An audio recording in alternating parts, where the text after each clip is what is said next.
Would you rather be a guard or a prisoner? I don't think I have the qualities to be a guard. Prisoner. Prisoner, I guess. Prisoner. Sounds like it would be a little less work. Prisoner. Why's that? Nobody likes guards.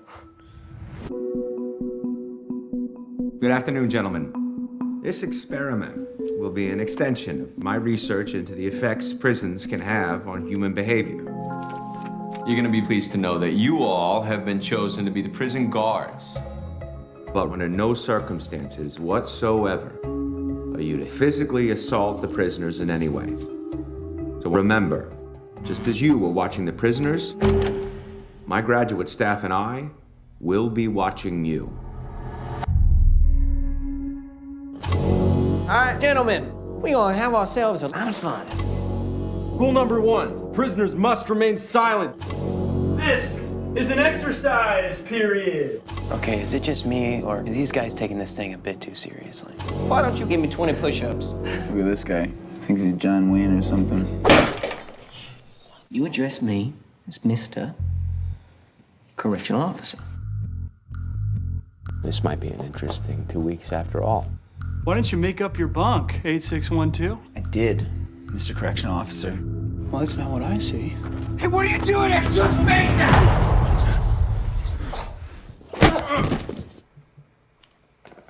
What was that? You just hit him. You're not supposed to hit him. Should we step in? No, let the guards figure it out. Let's see where it goes. Good evening, gentlemen. How about we make this one a night to remember? This is all real. They won't let you go. They won't let us leave. Those are not prisoners. Those are not subjects. Those are boys, and you are harming them. Wait! Let me out of here! I want out! I want out now! You thought you were gonna get some playtime in the yard, boy? Is that what you thought this was gonna be? I had no idea it would turn out this way.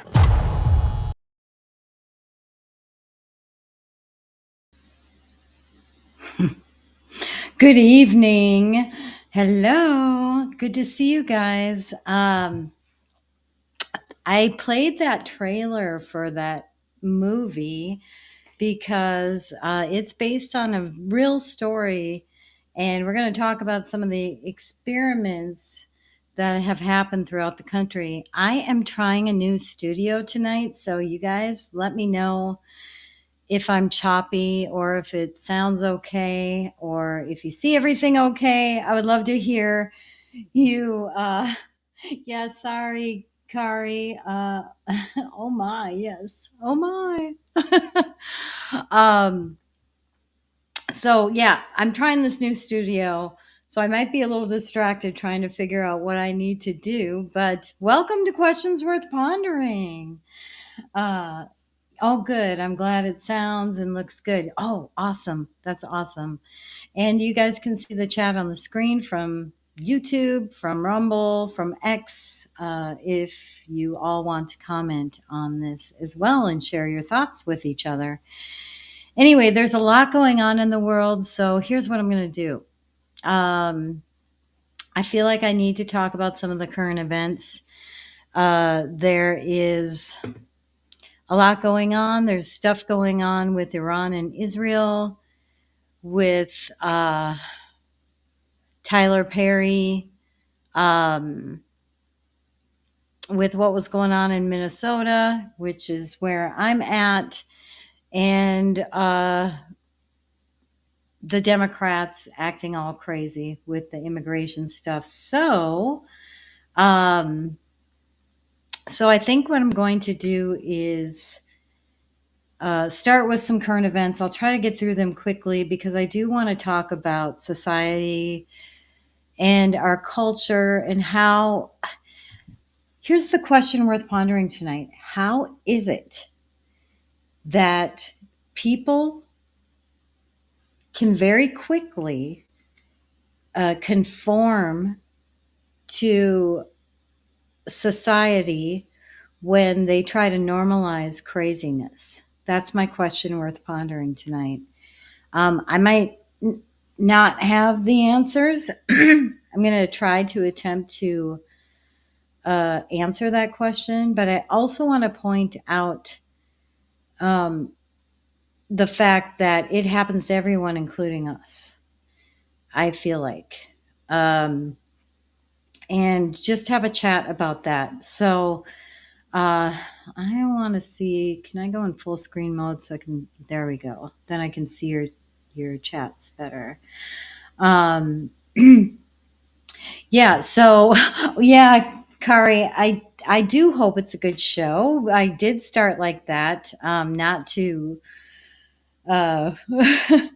not to try to start with a bang. I'd rather end with a bang. But anyway, so let's just go ahead and start with some of the current events, and then we'll get into that.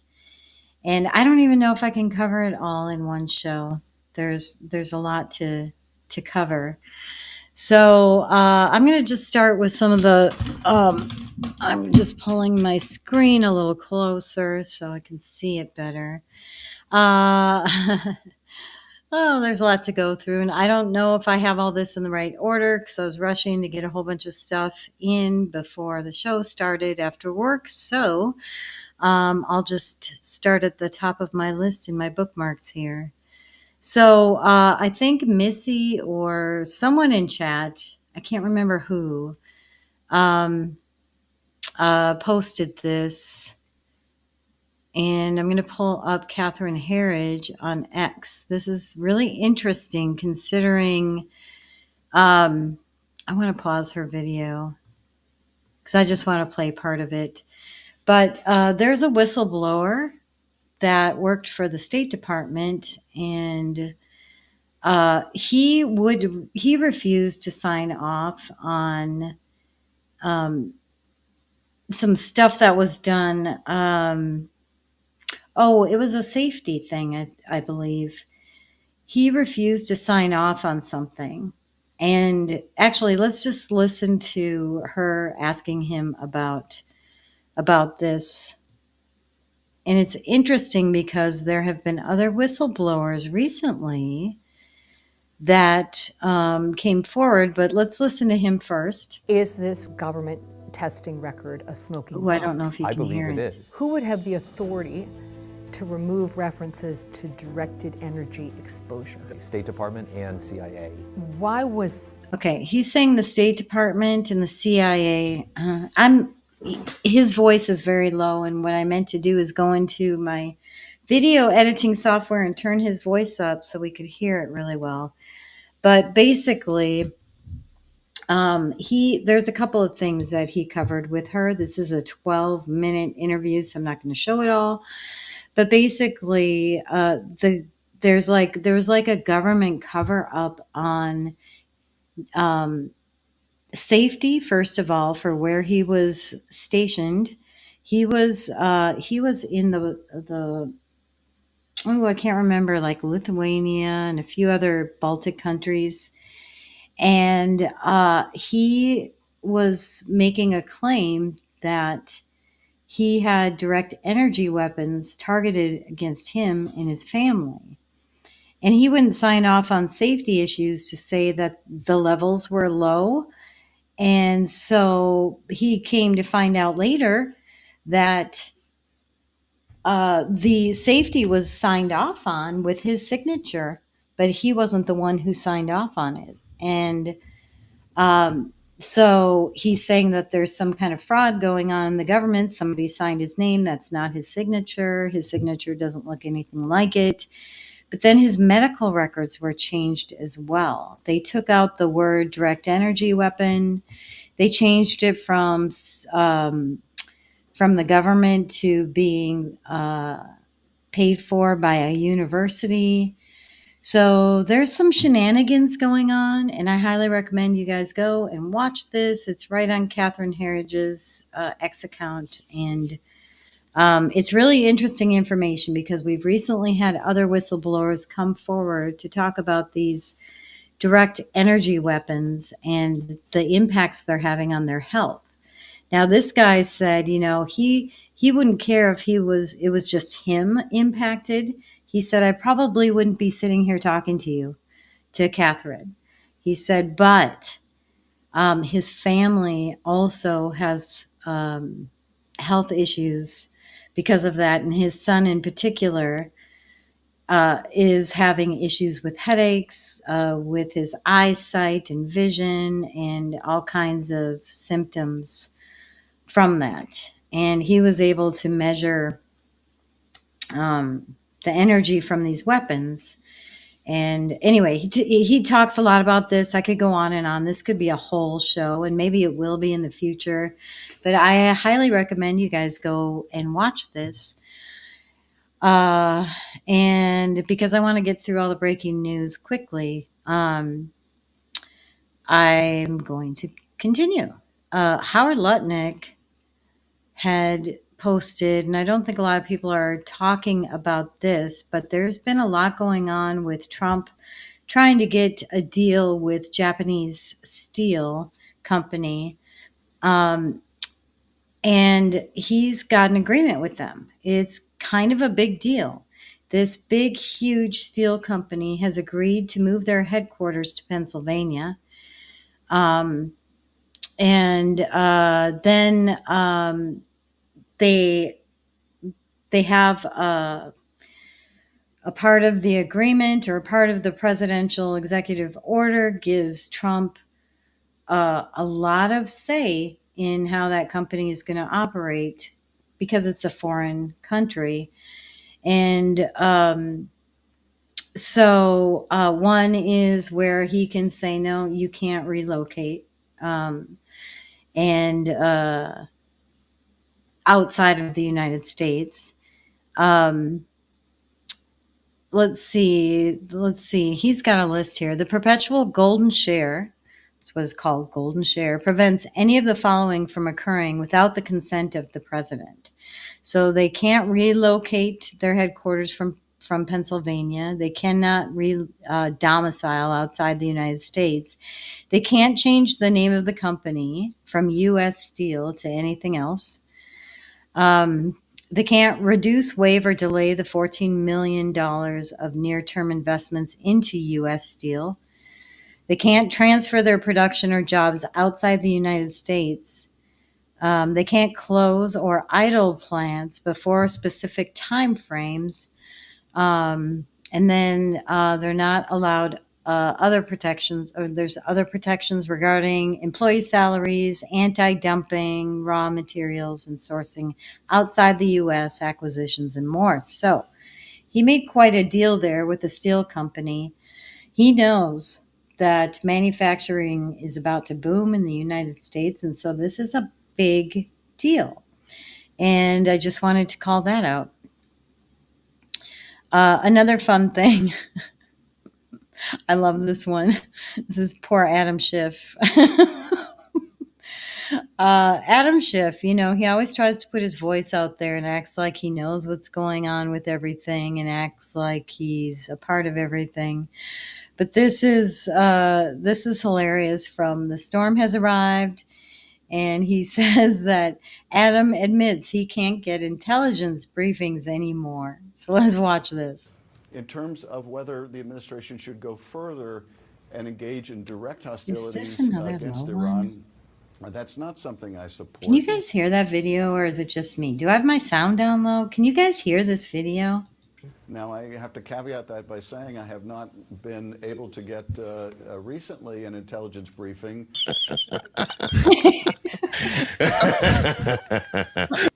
In terms of whether...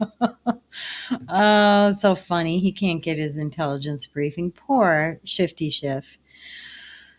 Okay, another thing that somebody posted in Telegram. I can't remember who. I'm sorry. I don't know who did this. Okay, the sound was low. I thought so. You know what I need to do for these shows? Because many videos have really low sound. You have to keep changing your volume when people post things. I need to go in and make sure the sound is good on all the videos, like recreate the videos. And I'll try to do that next time. All right, so this next one is it's in the news that Trump was at the G7 And what was he wearing? He was wearing a Canadian flag on his lapel, but it's not like he didn't just have a Canadian flag on. I feel like he's still trolling Canada, saying he wants Canada to be another state. Take a look. This is footage of President Trump earlier today, some still photos. Now, we're going to show you the lapel pin that's on his jacket. Take a look. The American and Canadian flags together. What does it mean? Hard to say. Symbolic, yes. But this is the first time I've ever seen the president wearing another country's flag on his lapel. Maybe it's happened I'm not aware of. But nevertheless, it is something of note.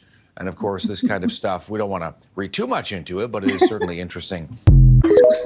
Sort of interesting. So thank you for submitting that. I don't know if that was Missy or Jackie Lee, but I think it was one of those two. Okay, other news that might be interesting to you all that I think folks aren't talking about, and I need to definitely a message, right, Carrie? Like, that is interesting that he wore that on his lapel at the G7. So he chose to wear that there. And anyway, let's see.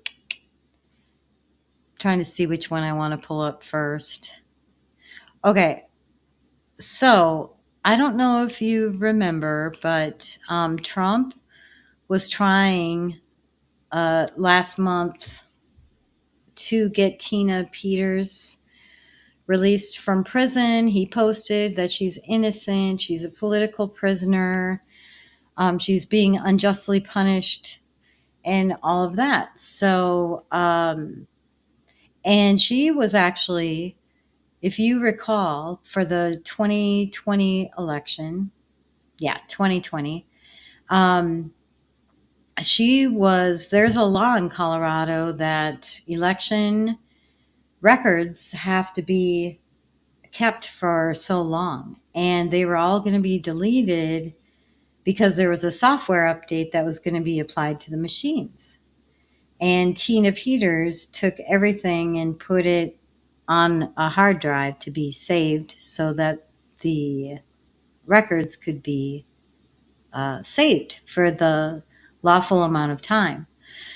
Anyway, so Donald Trump wanted her released from prison, and there's the Justice Department is trying to work to drive that. They don't have any control because this is a state matter, and which I'm actually surprised about. Well, probably because of the state laws on records retention, but I believe there's federal laws on national elections for records retention as well.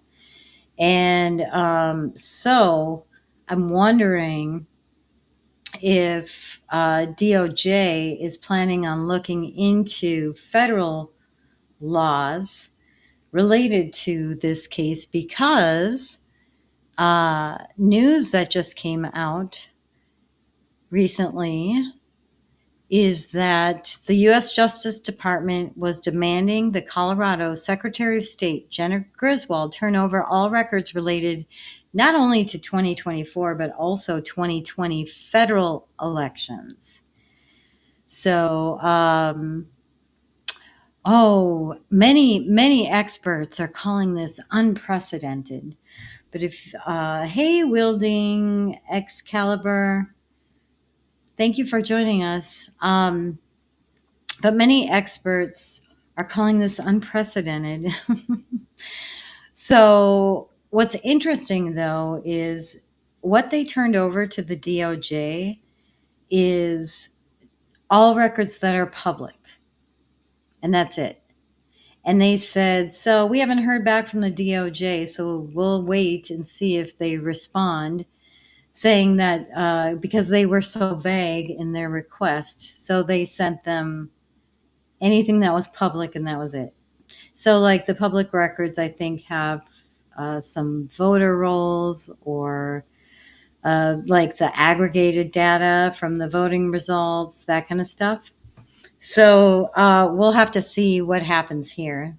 If the DOJ responds, I'm going to X off the reader mode so I can see the date on this. This was June 12th is when that got reported in the news. Very interesting because I think the elections impact everything. That's the first domino that affects everything else behind it, including immigration. Because if the elections are rigged, then, no matter how people vote, if they want to vote for people who are going to be for law and order or for secure borders,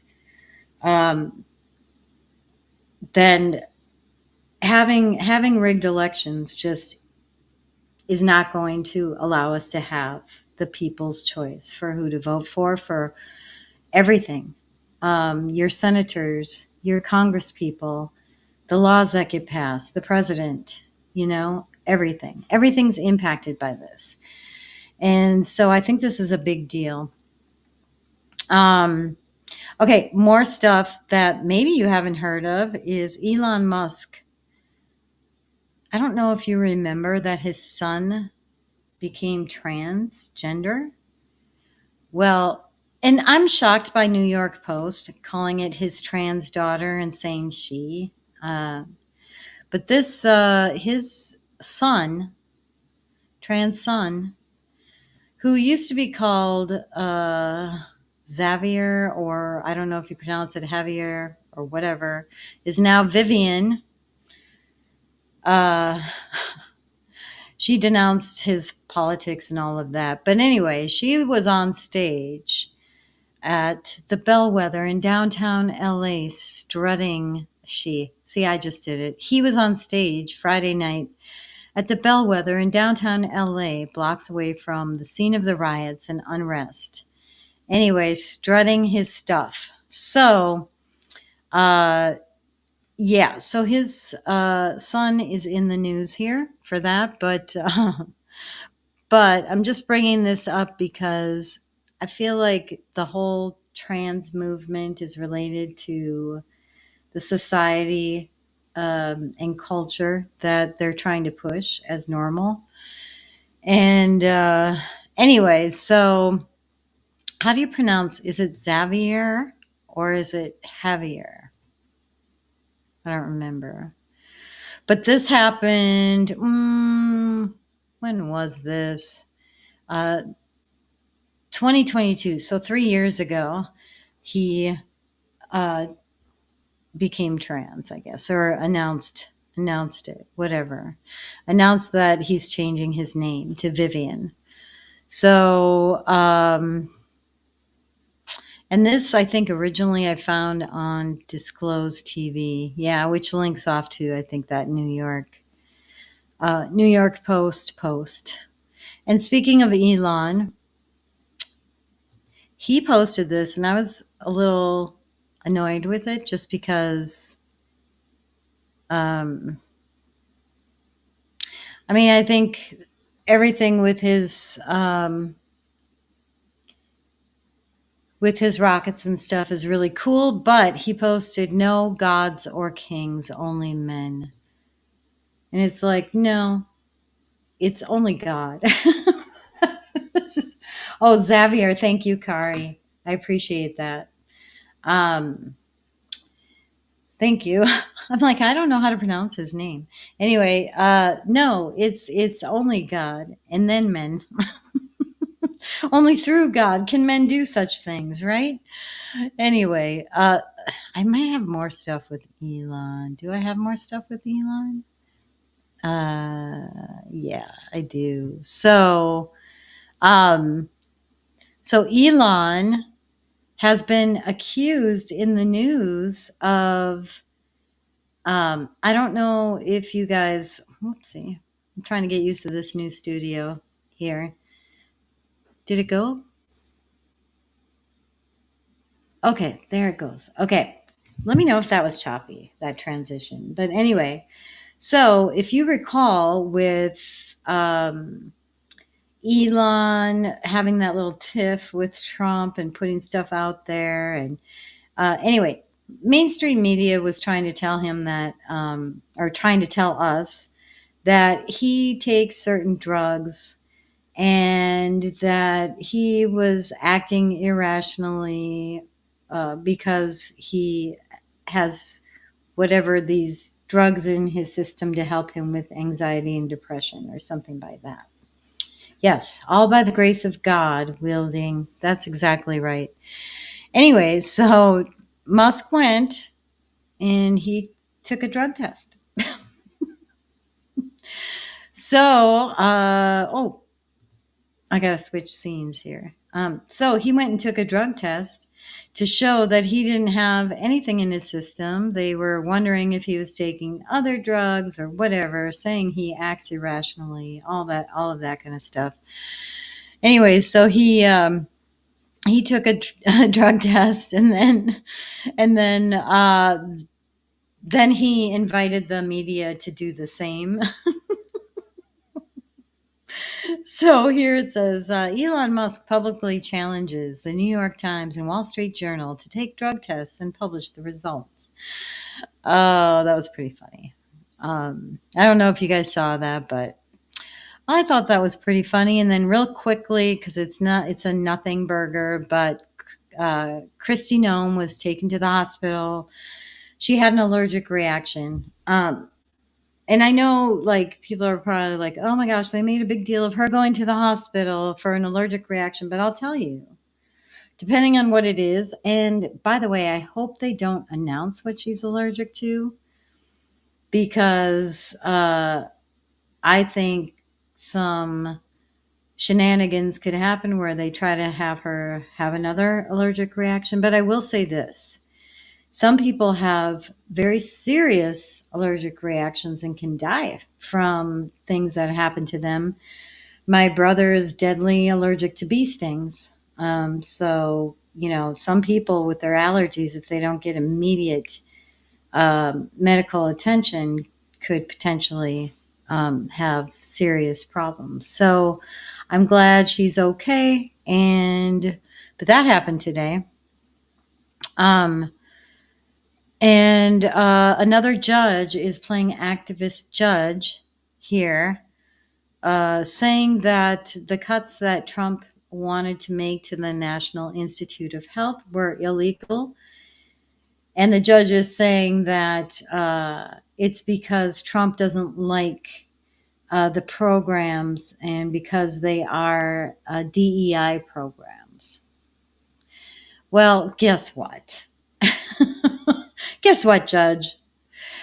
Trump heads up the executive branch. And where does the NIH fall under? Does it fall under Congress? Does it fall under the judiciary? Judiciary? No. It falls under the executive branch. So if Trump doesn't want funding to certain programs, he has every right to say that. So I don't know. These activist judges, it keeps going. So I wanted to call that out. I also wanted to call out that journalism is fake. Did you know that? You're not going to believe this story. Oh, you're not going to believe this story. Okay, the Chicago Sun-Times Sunday insert contains 10 AI-generated fake books in its summer reading list. So, what does that tell you? That tells me that the journalist who wrote up the summer reading list for 2025 used ChatGPT to create a fake list. All of these titles are fake, but the authors are real. Summer reading list. So now the Chicago Sun-Times is doing an investigation into how this could have happened. That just really puts an exclamation point on fake news, doesn't it? Oh my goodness. Some of this stuff, man. Some of this stuff. Okay, let's see. What do I got next?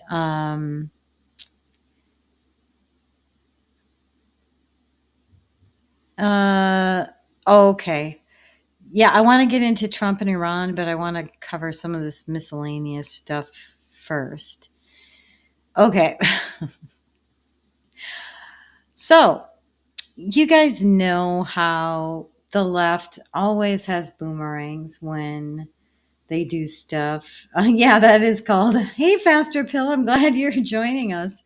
That is called a hallucination, isn't it? Oh, my goodness. Okay, so you guys know that we had our 250th birthday for the Army and the parade and the fireworks and all that good stuff. Well, ahead of that was a lot of chatter. So let's talk about some of the people that got a boomerang hit on them. Oh, this Joy says they were all excited because the weather was supposed to rain that day. Oh, image of Trump while his parade is rained out because Mother Nature said F no. Rain hard, mama. So that's one. I'm just going to show a few of these because I just am eating up the liberal tears. Okay, 70% chance of rain during Trump's little birthday party parade. Literally, going to rain on his parade. Karma is a bitch. Here's another one. Mother Nature sent rain and thunderstorms to Washington, D.C. for Trump's ridiculous military parade. The queen she is. Okay, Mother Nature is a queen, apparently.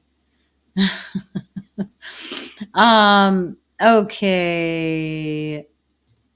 Is that this one? Oh, gonna rain on Trump's parade per weather app. Oh my goodness. American and democracy supporters worldwide, let's see your best rain gift pics. Rain dance, focus on June 14th. They think that they could wish in some rain for Trump. Oh, and I've got a couple more, but this one, I just want to say God will not be mocked. It's raining on Trump's vanity parade in Washington, D.C. God is good, as if God would do that. Anyway, and then they've got their little no kings stuff. So, Tim Waltz, he decided to join in on the fun.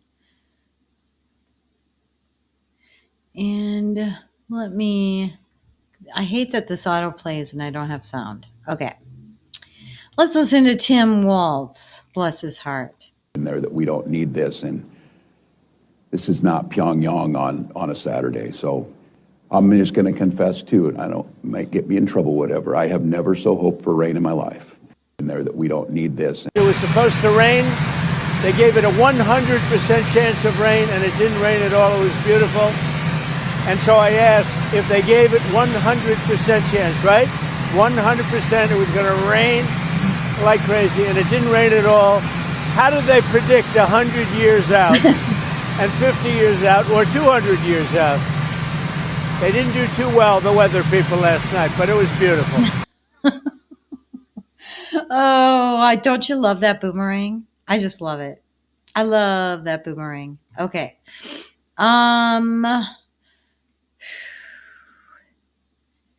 Let's see. We've got some stuff with China.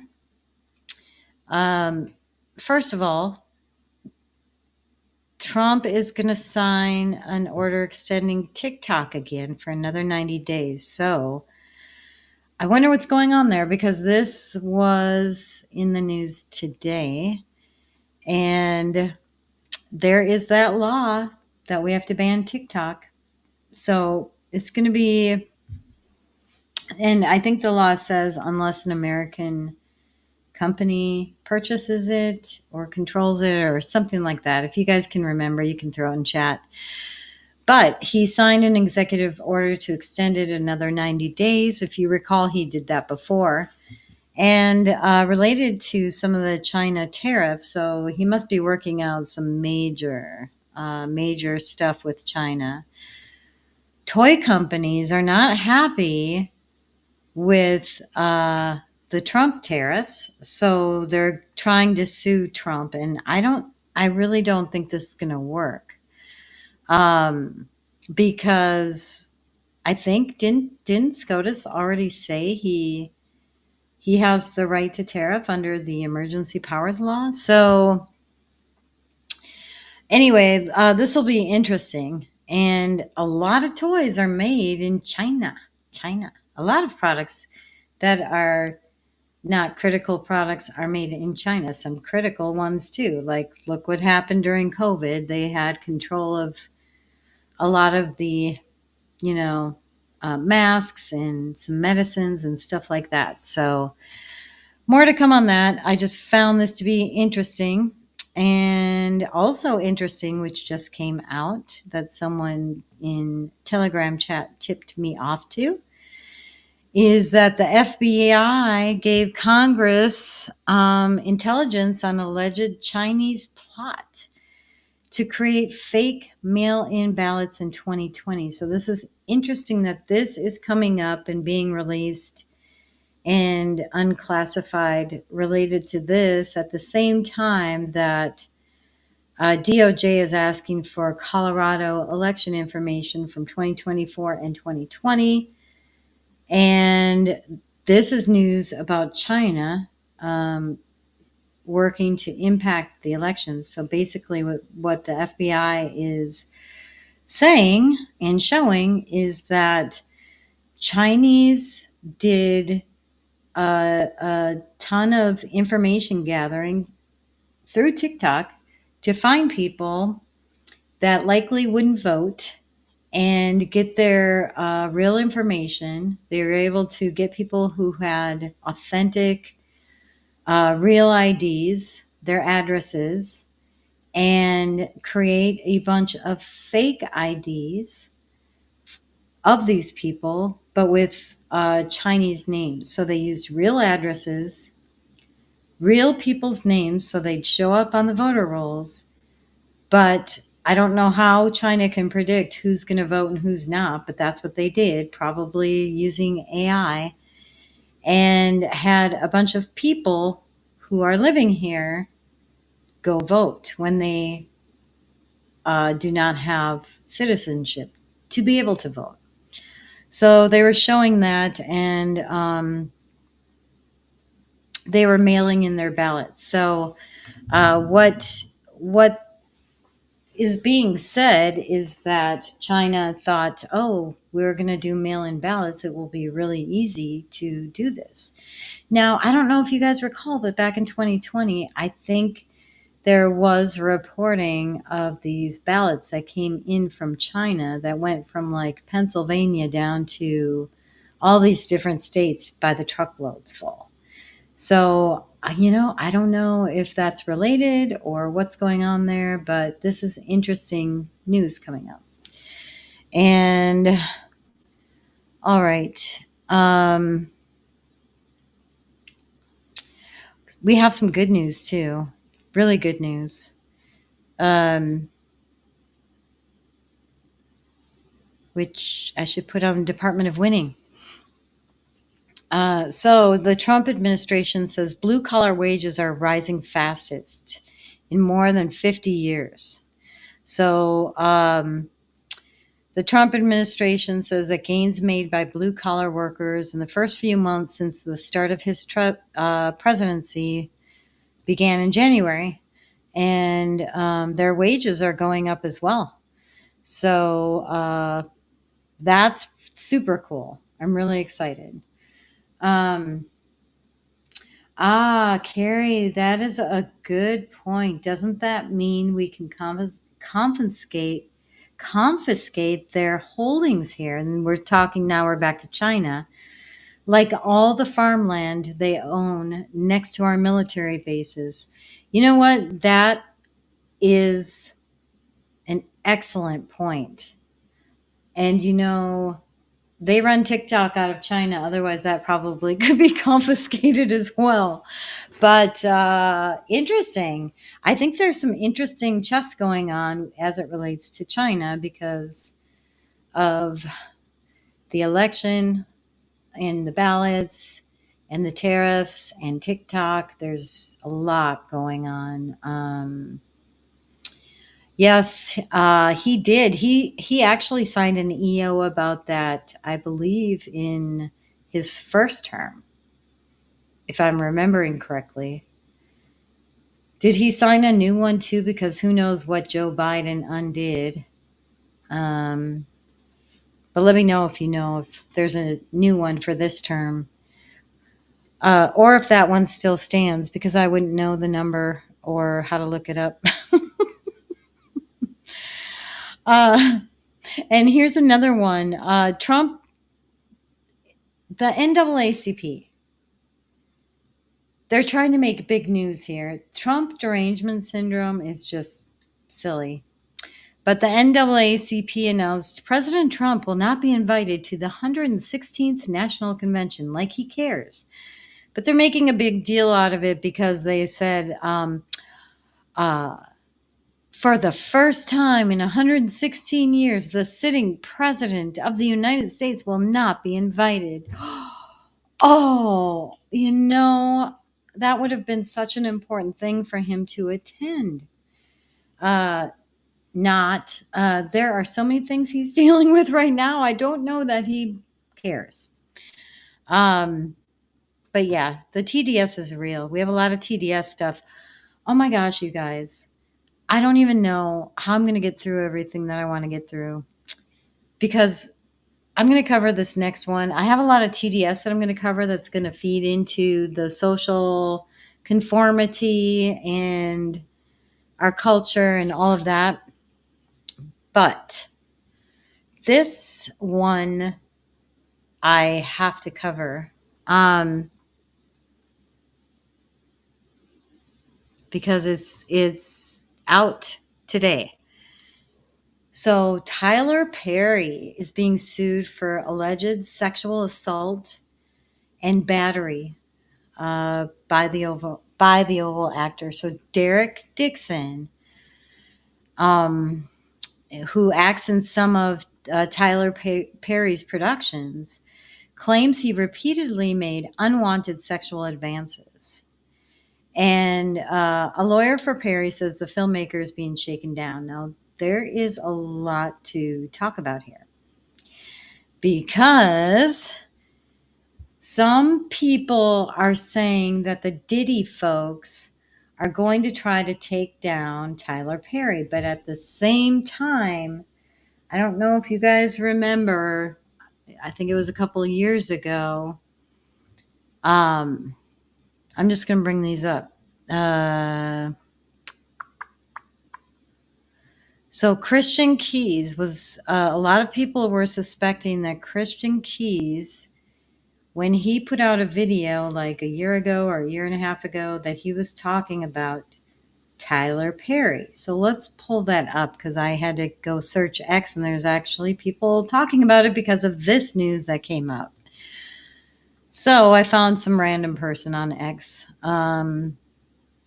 They had the better video, but basically posted this today. Was Christian Keys talking about Tyler Perry or someone else? So let's listen to this. This person is a predator, and he's one of several. And I have proof. It's not like I'm just making false accusations. The receipts, the recordings, down to the police department, and let them hear this individual, the month and the year that he showed up to my apartment and offered me $100,000 to take my clothes off. He said, "I don't even need to touch you. I just want to see you naked." I declined. Because again, scenic route. I got my integrity. So he goes on about how he was offered money to take his clothes off. He declined. Was getting backlash for that. I don't remember. There's a few different videos out there, but a lot of people were like asking even back then, is he talking about Tyler Perry? And I'm not accusing Tyler Perry of that at all. But I wanted to put that out there that other people were. And some just interesting stuff with Tyler Perry to refresh our memories here. Let's see. Let me see what I want to pull up first. First, if you recall, he has the Tyler Perry Studios. And this came out after Biden became president, that he has this White House Studios where he has a mock White House. His studio looks like the White House. And he was actually going to expand it and didn't expand it because it was too realistic or something like that. But we were all talking about that a few years ago. The other thing with Tyler Perry, so he was sued for sexual assault, and that came out today. Then that video where everyone was thinking he was referring to Tyler Perry. I didn't get a link because I was rushing, but he also was listed with as someone who attended or helped coordinate some of the Diddy stuff. He's mentioned with the Diddy people that are mentioned with Diddy. Also, do you recall that the Tyler Perry Studios president died when in a plane he was piloting crashed in Florida? And I think that was 3 years ago or 2 years ago. I can't remember the date. Sorry. But that also happened, and we were also talking about that. And it's just interesting that also he's mentioned in someone who, this is from Melissa Hallman, who is also Connecting Anons on X. But Michelle Obama started a podcast, and I talked about this in a previous show and asked, why does she look like that? Like, can someone please dress her, give her better clothes? But so interestingly, though, it says that guests for Michelle Obama's first episode in her project were going to be celebrities such as Tyler Perry, Seth Rogen, blah, blah, blah. Anyway, why is it that Michelle Obama and the Obamas are linked to all of these interesting, suspicious people? That's all. That's all I wanted to say about that. But this was posted, when did she post this? Back in March. So this was just a couple of months ago. Anyway, it seems like, you ever hear, do you remember when Facebook first was released to like everybody and not just college students, if you're old enough to remember that? They talked about that everybody has 6 degrees of separation, and that's got popular, that saying. And anyway, I feel like the Obamas have like 1st and 2nd degrees separation with everybody who has suspicion behind them or has curious background or is involved with interesting people. That's all I'm going to say about that. I had to call out the Tyler Perry stuff because all of that's coming out today. So, oh my gosh. I'm not going to tease you guys and not cover the stuff, but I want to talk about Iran, and Israel really quick. And then I'm going to get into that. And I'm going to try to go fast because it's really interesting, the timeline. I'm scrolling down his timeline instead of clicking on an exact link because it's interesting how Trump evolved in this whole Israel-Iran thing. This from Mike Huckabee is interesting too, and I did want to pull that up. It's interesting that he posted this. So this is a text sent to Trump from Mike Huckabee. Mr. President, God spared you in Butler, Pennsylvania, which we have to keep remembering, by the way. A lot of people are going against Trump and for the whole handling of Israel-Iran situation. But we don't know what's going on behind the scenes. And we have to remember that God spared him in Butler, Pennsylvania, to be the most consequential president in a century, maybe ever, which that's what I think. The decisions on your shoulders, I would not want to be made by anyone else. Who else would you want these decisions to be made by? You have many voices speaking to you, sir, but there is only one voice that matters, his voice. I am your appointed servant in this land, and I'm available for you, but I do not try to get in your presence often because I trust your instincts. No president in my lifetime has been in a position like yours, not since Truman in 1945. I don't reach out to persuade you, only to encourage you. I believe you will hear from heaven, and that voice is far more important than mine or anyone else's. You sent me to Israel to be your eyes, ears, and voice, and to make sure our flag flies above your embassy.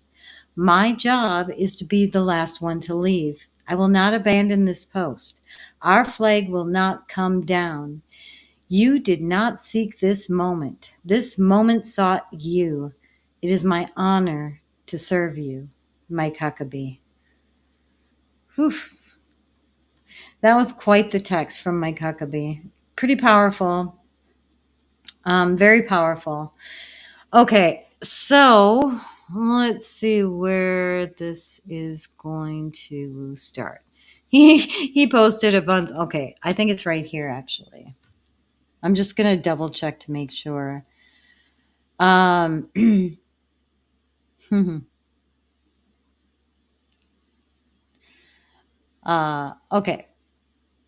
Yeah, this is why people are, this is where I'm going to start.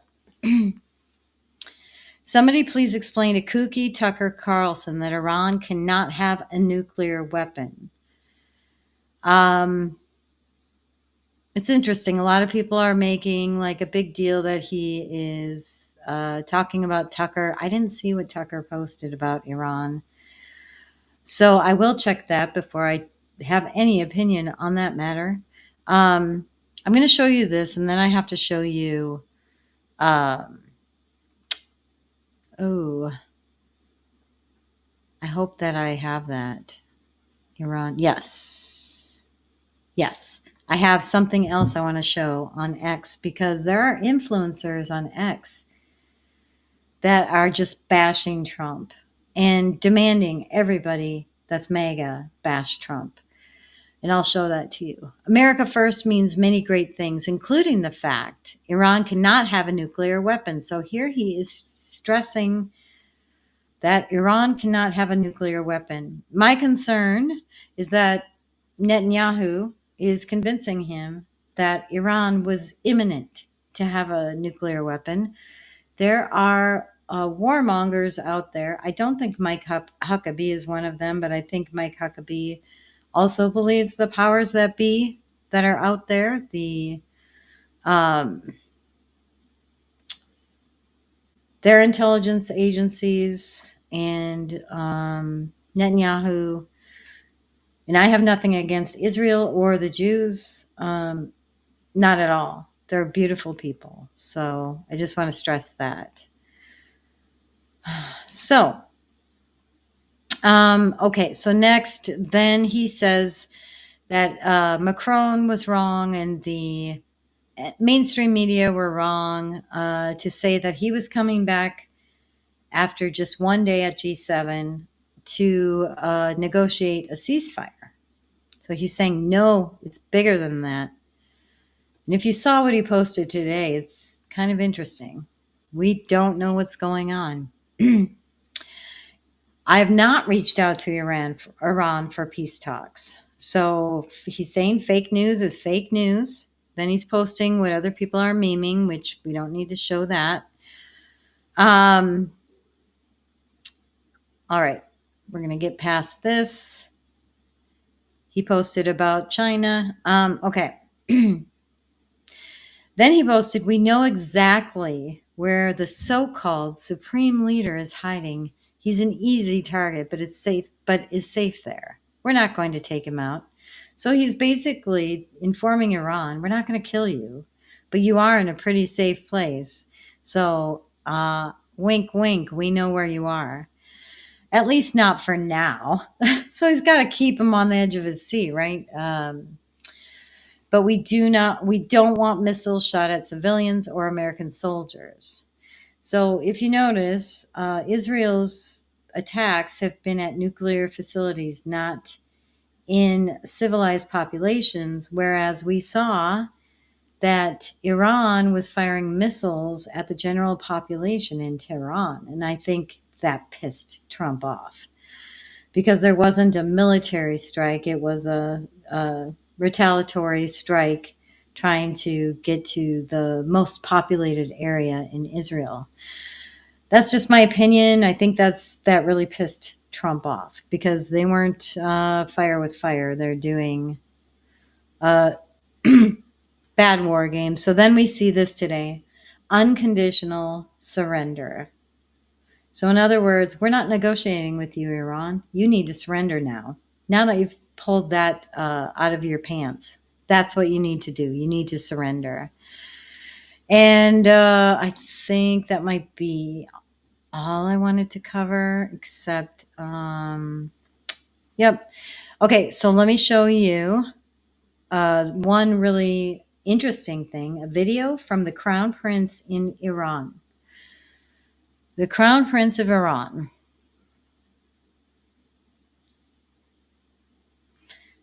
It's subtitles. But he basically posted, the Islamic Republic has reached its end and is in the process of collapsing.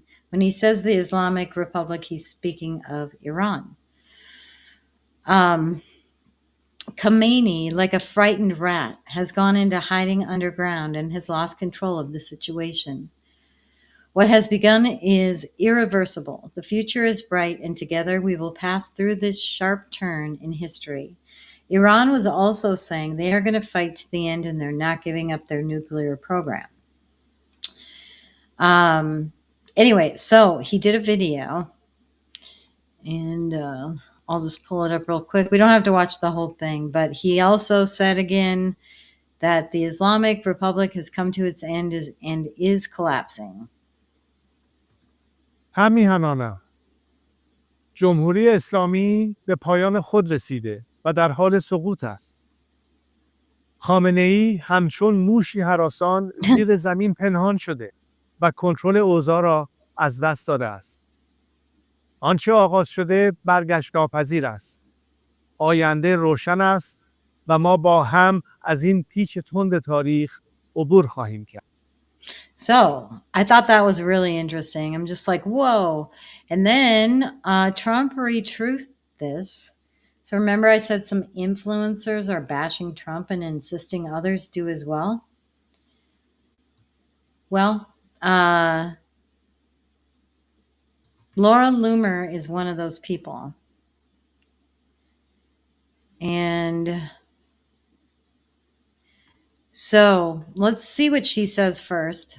She says, take screenshots of every single right-winger who is shit-talking Trump right now, who post them under this post. I have most of them, but I don't want to miss any. So she's actually saying, you know, go get them and take them down, blacklist them, all of this stuff. And I misspoke. She's not trash talking Trump. She's just getting very dramatic about the people who are. I think a lot of people are confused, and a lot of people don't know what's going on. And a lot of people have done research on Mossad and what happens with the Israel intelligence. They're like the CIA in America. So to see Trump wanting peace and pushing for peace and then getting tough on Iran, it's confusing for some people. They're questioning it. So what Trump retruthed was this D. Why must you be so tough? Individuals concerned that it's a genuine worry. It's not just idle gossip or backstabbing. It's a general worry. Our nation has gone through hell and back the last 4 years. We just want stability and peace. Perhaps this could alleviate the worry. So, and it's about the size of our Air Force and how strong we are and all of this. It's interesting that Trump retruthed this because Laura Loomer's saying, go find all the people trashing Trump. And Trump's like, no, listen to this person. Don't be so tough on him. You know, we don't know what's going on. Trump does. He understands that he's getting criticism from people in MAGA and other influencers. And he doesn't want this type of division in our movement. So we have to be understanding of people who are confused, asking questions. They have the right to ask questions. They have a right to be genuinely concerned. All of that. And I feel like Trump reposting that is kind of like, it's okay. Ask those questions, you know, go ahead and be concerned. Anyway, I just found that interesting because some people just are dramatic about everything. So, all right. I think that's all I'm going to cover. I have more on Iran, but I'm not going to do that because I want to get to talk about the society. So it's just gonna be me now. I'm just gonna show myself for now, and then I'll share more information. Okay, so I have been thinking a lot lately about why do people just go along? Well, first of all, I was thinking, you know how we're like all these people that do these riots, which I don't think are riots. I feel like it's guerrilla warfare now. But like in Los Angeles, what was happening recently, and then they tried to spawn it nationally, and that didn't work. Praise God. But I'm like, how could that many people be willing to get paid to do that? I'm thinking in my head that many people wouldn't be willing to, because I'm saying it's coordinated, it's bought and paid for, which I still believe it is. But my wheels started spinning. It's like, how can people, number one, be willing to take money for that kind of stuff? Be even willing to do it at all, like set stuff on fire, injure law enforcement. And oh, shoot, that reminds me. I do have something else I wanted to bring up. Speaking of injuring law enforcement, but start things on fire, cause chaos, cause destruction. It's obvious that it's coordinated, same playbook, all of that stuff. So I'm just like, well, you know, there are times like during COVID where everybody just conformed to things. Like after the Summer of Love 2020, people followed those as well, and I believe those were paid for, but not everybody. I don't think everybody got paid to be there, although I think a lot more people got paid for those than are getting paid now, because it came out of our USAID funds, we found out, right? Anyway, so I've been just thinking about that lately, and just talking with a friend about stuff in a project they're planning and stuff like that. But if you think back to World War II, where how could so many people conform to the Nazis and turn their neighbors in and go along with what was happening? How could people go along with what was happening with COVID and all of that stuff, you know? Um, let's see. Unfortunately, as a previous corrections officer, there is a lot of darkness in humans, and it's exploited for sure. Yes, Kari, yes. So I'm trying to delve into the human psyche. How does this happen? How does it happen with us even? And then how do we protect ourselves from that? So I think that post calling for everybody to take names of people bashing Trump is a perfect example. That's trying to get people riled up and have one point of view and be on one side. I've seen people posting questions or questioning things and or not agreeing with everything that like MAGA stands for. Maybe some people just don't agree with all of everything. And then when they don't, people jump on them. It's like so I feel like this impacts everybody, including us. People are fast to jump on people who don't agree with them and shame them into conformity. They want people to conform. And I don't think people do that intentionally, but it happens, you know, like anger builds up because we've been through so much with the corruption, the fraud, the trying to take our country. It's been emotionally draining. So if we feel like we see somebody slipping away, we try to correct that right away. But at the same time, we say, think for yourself, research for yourself, and have an individual mindset. In order to do that, we have to not jump on people that question things. And Kari says all the experiments, they've perfected mind control. So that's what I'm going to be showing. Some of these crazy experiments that have been happening, and then talk about maybe this will show us why people conform. I still have questions though that I'll be delving into, but I want to pull up some of these experiments. I mean, think about TDS. Think about how there is Trump derangement syndrome, and it's like bad. It's really bad, actually. Maybe I'll show some of that, and then I'm going to show some of the experiments because the TDS is incredible, actually. So there were articles, which I'm not going to pull up because we don't have time. We're out of time.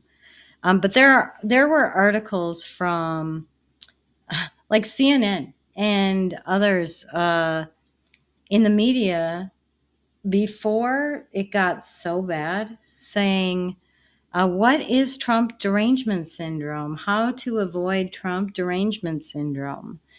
And how to overcome Trump derangement syndrome. What is interesting, though, is there was an article that says people trust themselves more than they trust the news. And they said they shouldn't. So they're telling you, don't trust yourself. I'm telling you, you trust yourself. Yes. Of course, this is from the Columbia Journalism Review from 2024. There is a growing disconnect between how journalists see themselves and how people see journalists. And I think that relates to the TDS is people trusting the news and all of that. Like, why do they trust the news? I have to tell you just a real quick, and I'm sure I've mentioned this before. I have a very close friend who for 2020 voted for Trump and also 2024. But prior to that, she hated him. She did not want to vote for him in 2016. She was voting Democrats. But, and this is what turned, I think the mainstream media actually woke up a lot of people. She was watching CNN like a lot of normies do, and Trump was speaking. He was having a press conference, and she was listening to the press conference. They cut away from him during the press conference to put their talking heads on. And she said they started saying what he was saying, but it wasn't what he was saying. And she said they totally said that he said the opposite of what he actually said. She said, normally I will watch the news and say, oh, he said that? She said, but I happened to be watching the press conference. And so she started checking and noticing that all the news stations were doing the same thing. So she woke up, and she's a Trump supporter now. But this is why they cut away. They don't want you to hear everything, you know. But TDS is very real, and it's just interesting that there was like a Psychology Today, the paradox of Trump derangement syndrome.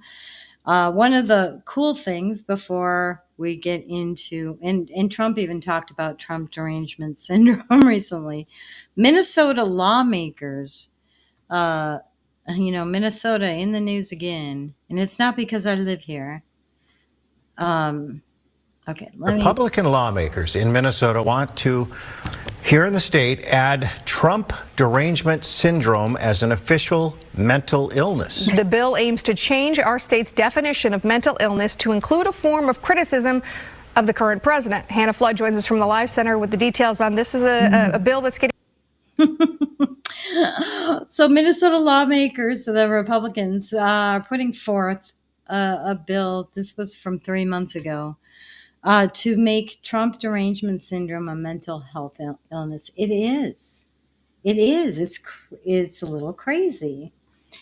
Okay. So I thought that was interesting. So let's go to some of these experiments that I want to show you guys. All right. Which one should I do first? These are really interesting. And some of them I'll play the whole video. Some of them I will not. But they're very interesting. Try to see. Some of them I think I won't play. But, okay, let's do the elevator experiment first. So, you walk into an elevator and naturally you turn and face the door, right? It's just what we do without even thinking. All right, in the blue t-shirt, that is Nadia. She is an innocent passerby. Has nothing to do with this. Everybody else in that elevator, they all work for Would You Fall for That. They are all in on the experiment. They are all purposefully facing the wrong way. Nadia is facing the front. You can just see the back of her head, wearing the blue t-shirt. That's Nadia. She is facing the front of the elevator like a normal human being. Everybody else is facing the back. That's true. We're playing this to you in real time, no editing, as it actually happened. Okay, floor 2. Rebecca gets off, Emily gets on. She also works for us. We're swapping people in and out to reinforce the behavior. Emily's acting like it's the most normal. Oh, Nadia's turned. Okay, her bag is slipping off her shoulder. She's nervously playing with it. Yeah. Nadia's now halfway round. Will she go any further? Emily gets off, Mike gets on. Again, Mike works for the show. Presses his button, faces the back like it's the most normal thing in the world, like he does it every day. Nadia is really feeling the pressure right now. I'm not going to see anyone else. Isn't he on Scott's making some small talk. He was in celebrity rehab, I think. So anyway, I guess I didn't need to show that whole thing, but she ends up turning all the way around, and it happened fast. Super fast. Like, people don't want to stand out. They want to conform to whatever everybody else is doing. I've got another one just like this. There is this woman. I've got creepy ones too. Some actual experiments. But this woman is in a doctor's waiting room. This is from called Social Conformity from Brain Games YouTube channel. To answer that question, we set up a hidden camera experiment to see if this woman would stand up at the sound of this tone. Okay, so they're playing a tone. Because I want this to go quick, I'm going to fast forward a little bit. They're playing a tone, and every time the tone goes off, like a bell or whatever, the tone, everybody stands up and then sits back down. And she's like, what's going on? Everybody stands up, then they sit down every time they hear the tone. So I'm going to fast forward it just a little bit here. And nobody is watching her except our hidden cameras. Oh, what do you I went too far. I went too far. So she started doing it with them without knowing why.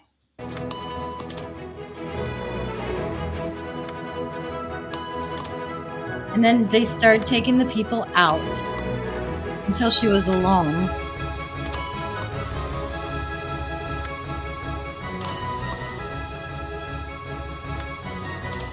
Okay, now she's alone. The crowd is gone and nobody is watching her except our hidden cameras. What do you think she'll do? She still did it. She's now conforming to the rules of the group without them even being there. Now, watch what happens. Not only that, not only did she conform to the rules of the group with no logic whatsoever, why you would stand up when you hear a buzzer. They brought in more people from the outside. Now, these people aren't in on it. And she started doing it. The guy asked her why. She said, I don't know. Everybody else was doing it. So he started doing it with her. It's like, it's crazy. You think you wouldn't do that. I don't think I would do that. Same with the elevator. I don't think I'd turn around, but everybody might say that, and they actually might. I don't know. I don't think I would, but what would you do? I mean, it's obvious when you can see that it's an experiment, but seriously, like, one thing that I noticed, and it was, I think it was back in the late 90s. There was stuff on the news where people were being like mugged on the street in broad daylight or beaten up and laying on the sidewalk injured, and people were just walking past them, ignoring it. How can people do that? Like, this is the same thing in my mind, because how can so many people allow someone to be injured or be mugged or whatever, and you don't do anything to stop it, or you don't stop to help somebody who looks like they're hurting when the perpetrator is long gone? They're still walking past him, not trying to help him. So I'm trying to figure out, like, the human psyche and how this stuff happens. It happens fast. So this happened with this gal fast. It only took 2 buzzers for her to start standing up with the group and not knowing why. It's crazy to me. Okay. There was also a shame experiment done in an elevator. This is pretty crazy. Congestion in elevators is a I'm actually going to explain it and fast forward a little bit. Basically, they installed a speaker inside the elevator to shame anyone who wasn't going to a really high floor. So anyone who went to 1, 2, or 3 floors higher than the floor they're on, this speaker would talk to them.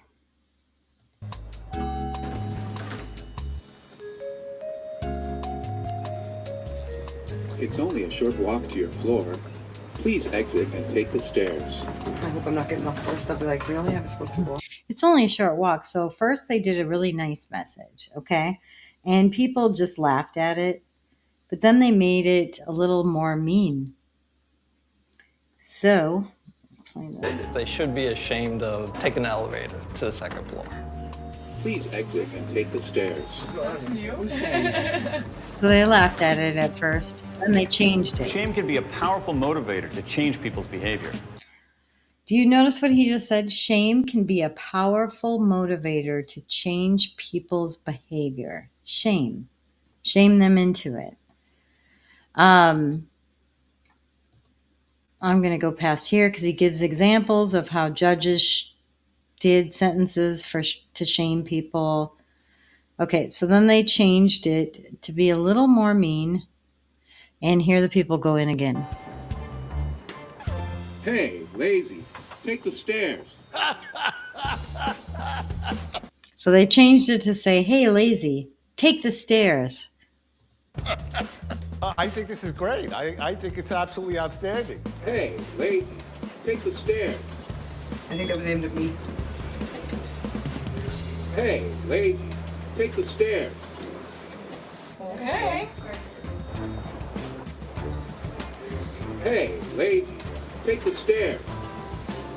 For the first 6 months that we were in this building, I didn't even know the stairs were there, which is embarrassing. So people basically started taking the stairs because they were being shamed, being called lazy. Now, this was not an experiment on conformity. It was an experiment on human behavior. And I feel like the powers that be do these experiments and then put them live, you know? I mean, if you look at some of the human behavior that happened over COVID, some of it was conformity, but some was just like just the behavior, wanting to do everything that is right because people are good people at heart and they take advantage of that. Okay, let's get into a crazy experiment.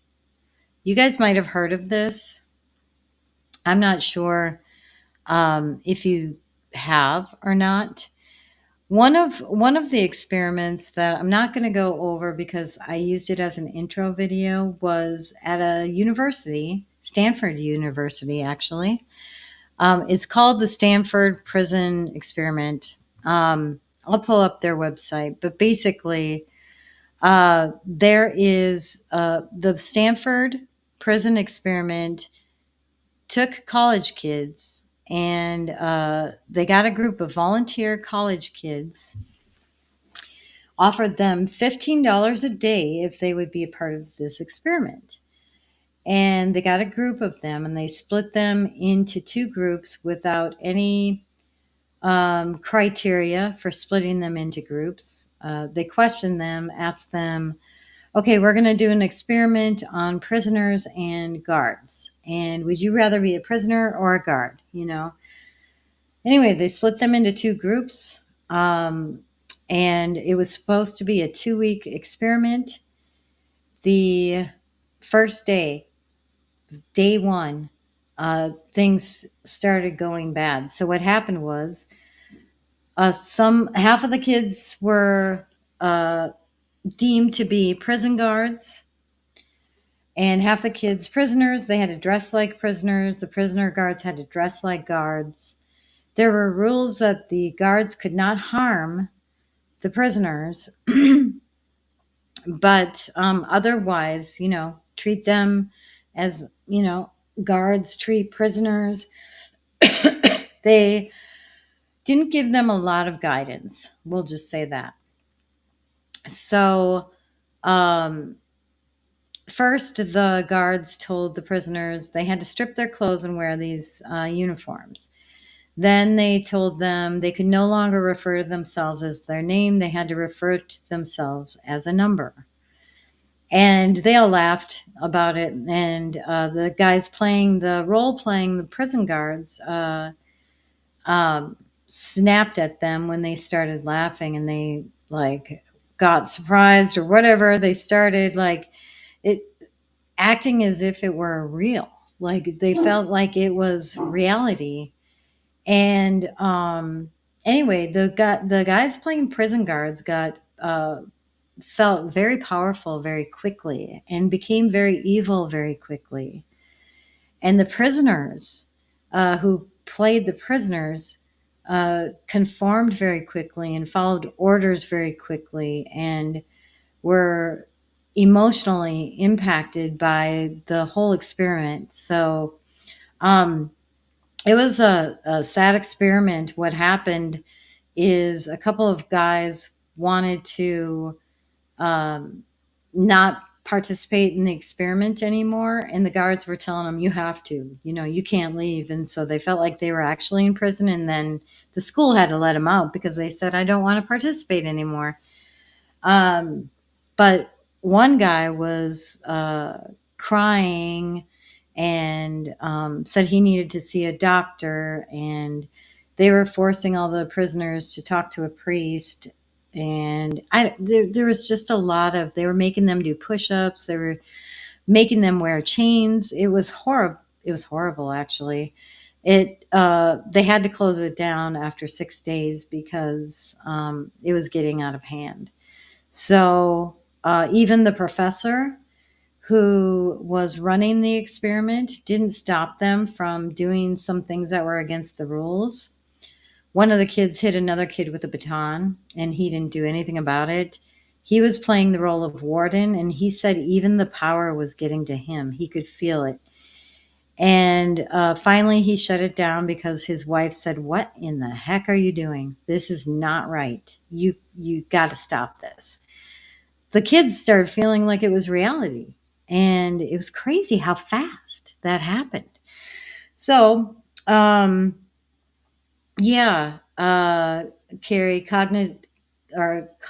cognitive dissonance and conditioning to make it normalized through desensitization. Yep, that's exactly what happens. Kari also says she thinks people conform out of fear of rejection. Can you imagine conforming to lie, to follow things that are wrong, to do wrong out of fear of rejection? It's kind of interesting. Like, people would rather do bad things and lie than be rejected. That says a lot. And the powers that be that do the evil things, that have those big agendas, that coordinate evil things, know about these studies. And I sometimes wonder if they're not behind why these studies were ever even ran. But you got to know that they are following what happens in these studies and being like, whoa, people can be brainwashed pretty quickly. Society can be brainwashed pretty quickly. So let's go to the next one called the Milgram experiment. I don't know if you guys heard about this one, but this is crazy. If you haven't heard about it, let's look. A decade earlier, psychologist Stanley Milgram had also looked at how we respond to authority. In order to understand how people were induced to obey unjust regimes and participate in atrocities such as the Holocaust, he set up an experiment. Volunteers were told they were taking part in scientific research to improve memory. Would you open those and tell me which of you is which, please? Teacher. Where? Teacher.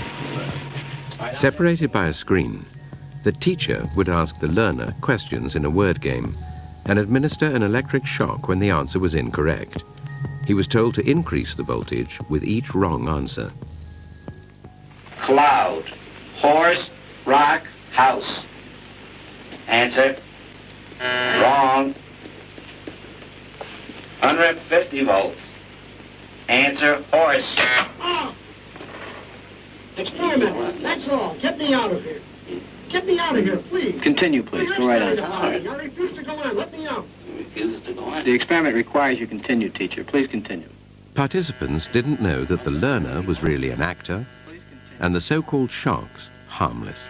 You're going to get a shock. 180 volts. Oh. I can't stand the pain. Let me out of here. Can't stand it. I'm not going to kill that man in there. I mean, who's going to take the responsibility if anything happens to that gentleman? I'm responsible for anything that happens here. Continue, please. All right, next one, slow.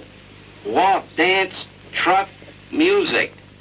2/3 of volunteers were prepared to administer a potentially fatal electric shock when encouraged to do so by what they perceived as a legitimate authority figure. In this case, a man in a white coat. 375 volts. I think something's happened to that fellow in there. I don't get no answer. He was hollering a less voltage. Can't you check in to see if he's all right, please? Milgram's findings horrified America. They showed that decent American citizens were as capable of committing acts against their conscience as the Germans had been under the Nazis. So that's pretty incredible. 2/3, I don't know if you heard that, but 2/3 of the people were willing to administer deadly volts of electricity.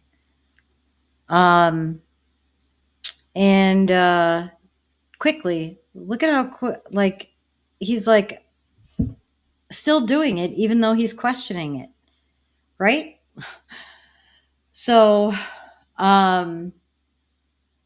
this just shocks me because a lot of people say I'm just following orders, right? That's what happened in Australia with the tyranny over COVID. That's what happened in England with the tyranny over COVID. Just following orders, just following orders. That's what happened in Nazi Germany.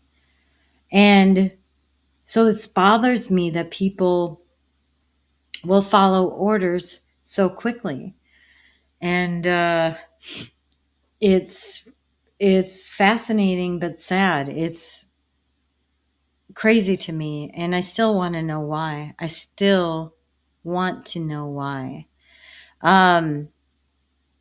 The last one, which is, I have more. Like, there are kids at a playground, and this kid was in on trying to convince his friend to do spray painting, vandalism. And the kids come to peer pressure. So, but this is adult peer pressure. This is the same as, how we tell our kids, don't succumb to peer pressure, don't do drugs, don't drink, what's right versus wrong. So do we as an adult. And we succumb to peer pressure. And it really bothers me. Like, I'm like, what would I do in this situation? I feel like I wouldn't do that. I wouldn't be this man. And yet 2/3 of the people actually would. And I'm sure you think, oh, I wouldn't either. So, but we're not in that situation. It's kind of like, fight or flight. We don't know which one we are until we're in that situation, right? Do we fight, or do we flight? Do we leave the situation? It's really interesting. The human psyche is interesting, but I'll talk more about that a little bit.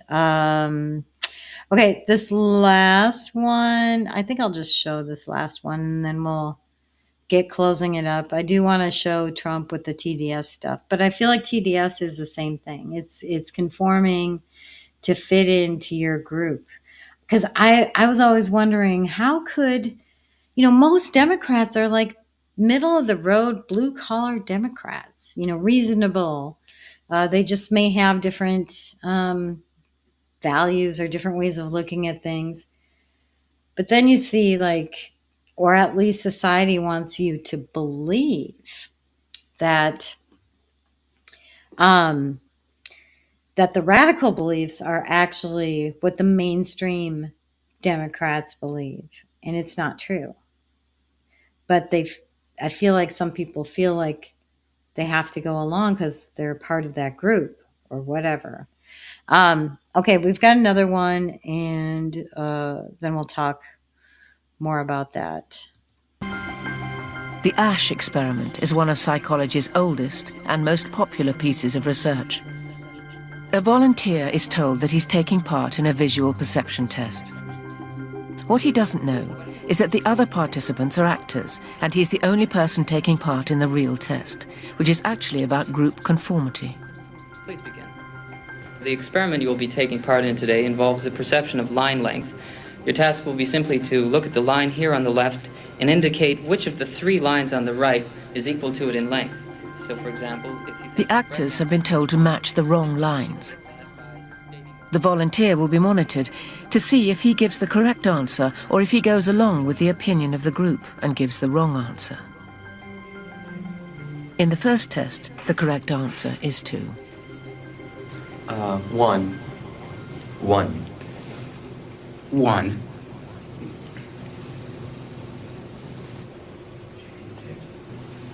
2. 1. Once again, the correct answer is 2. 3. 3. 3.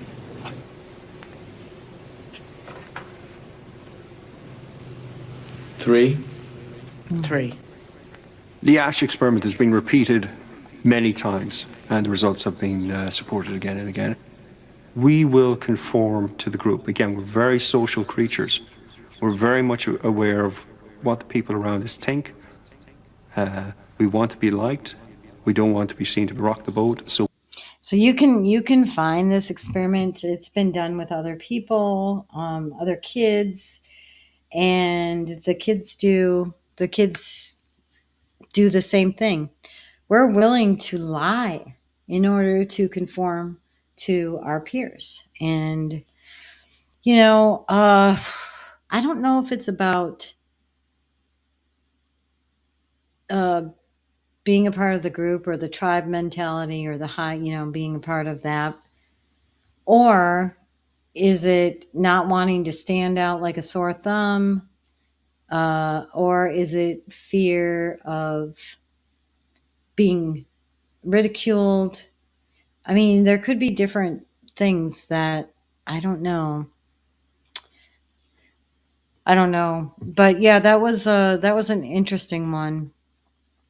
There are a ton of experiments you can find out on Rumble and YouTube. That's where I found these.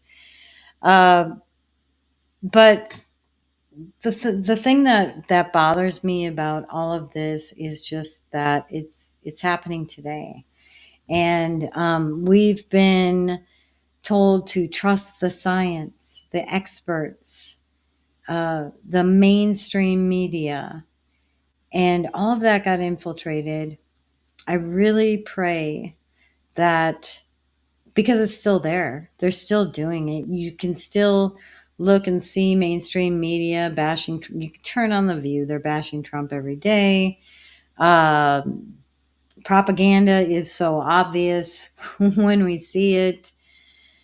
And I just want us to be careful that we don't follow the same, because we do have experts and influencers and stuff that we follow as well, and we can't take everything they say as gold.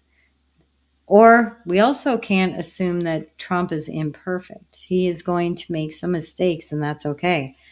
I just want to make sure that we stick to the using discernment. Think for yourself, do your own research, be careful of your sources, trust in God, no matter what's going on around. I don't have an answer to the psyches. I have a lot more stuff that I was going to pull up, articles on that. But what I feel like is going on, that, those puppet masters, the ones like the Soros with the money and the ones actually pulling his strings, and the Faucis of the world, I think they know about these experiments. They know that human behavior can be changed. They know that the masses can be brainwashed very quickly. I couldn't believe how many people conformed to wearing masks during COVID. It was immediate.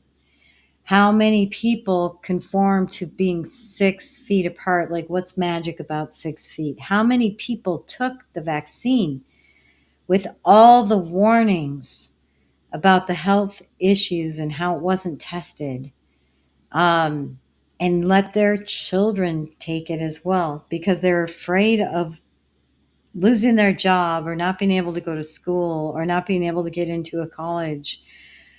Like, that is powerful. That was powerful. We, as human beings, were willing to risk our health and even our lives to be able to continue to live in society with the cultural norms that we have, where we can go to a college, we can do our job. Like, what happens if you get fired? And I get that. Those are real concerns.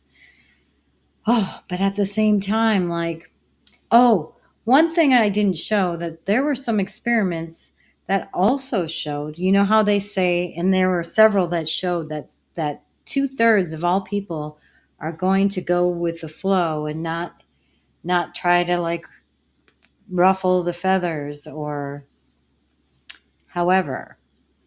They also showed that if one person, one voice, just one, stands up and says, no, that's a lie, that's not right, then suddenly they did this with that last ash experiment where they teamed up the person with a partner, and the partner was to tell the truth, and then they felt confident to tell the truth then.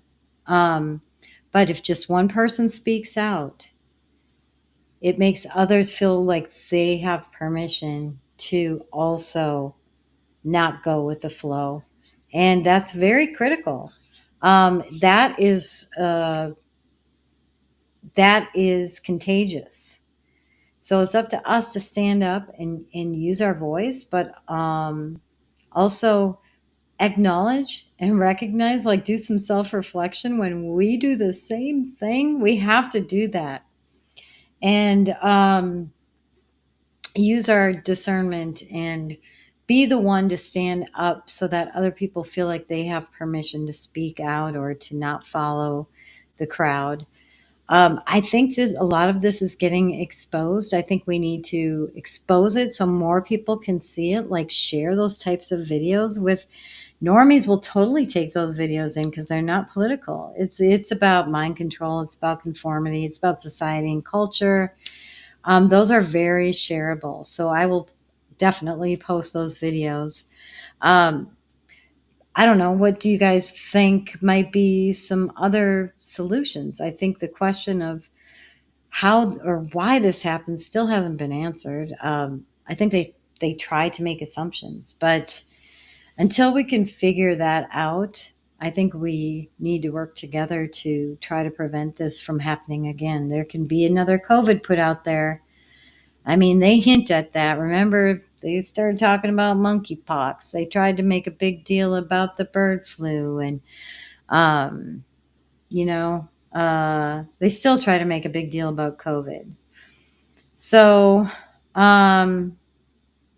look at all the government projects in history on mind control and mass influence. Look at MK Ultra, how successful that program was. They were able to brainwash people through hypnosis, through drugs, and I think they're still doing that today, to be honest. I'm super curious about that shooting in Minnesota, why that guy would go after these politicians. I think it will be interesting. I hope that we're able to see the trials, or we won't. There won't be a trial if he pleads guilty. So hopefully if he pleads guilty, they'll release the information they have on that. But anyway, I just wanted to cover that. It was on my mind. I know this was a long show, but like, I feel like it would stay in my mind until I talked about it with you guys. So I do hope that you enjoyed the show. I mean, since I'm using a new streaming platform, I didn't upload my ending video, so I apologize. I'm just going to end it and say goodnight to you guys. But I do appreciate everyone watching. It is cut more short than I wanted it. I wanted to show a lot more, but there's a lot going on. So, and I haven't done my show in a couple of weeks either. So thank you for everybody who joined in, and I appreciate the discussions too. These are fascinating topics. And we'll have more to come. We're doing Meme Wars on Saturday, so be sure to like this video. Subscribe if you're not subscribed. It's free. And Meme Wars will be Saturday morning at 9 a.m. with Herbie. We will be rating your favorite memes of the week, and there are some doozies already. So I'll be posting on Telegram for you to submit your memes. And I hope you guys have a great night. Good night.